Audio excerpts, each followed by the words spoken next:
Ano naramdaman mo? Ako? Oo. Wala nga.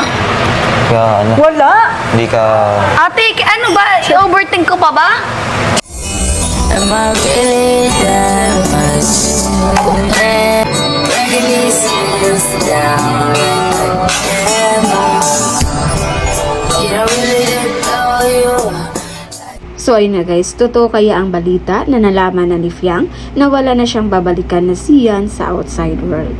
Halata pa namang apektado si Fiang. Grabe pa naman yung binitawan niya na salita na he trust me and I trust him. Maraming damdamin ang naantig sa nangyari kay Fiang. Ang laki kasi ng tiwala na binigay niya kay Sian pero nabigo pala siya.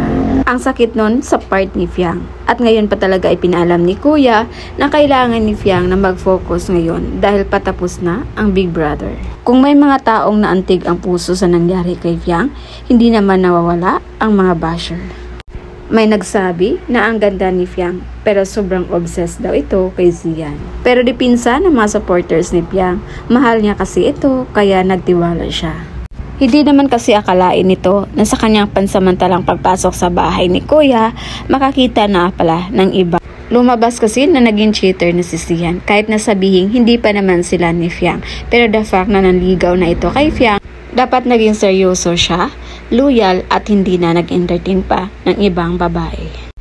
Pero kung ang ibang housemates ay nag-alala sa nararamdaman ni Fiang, iba naman yung nakikita natin kay JM. Parang napatulala ito at parang napapaisip kung ano nga ba ang nangyari. May isang netizen na nag-post ng conversation ni na JM at Binsoy about kay Fiang at ito yon.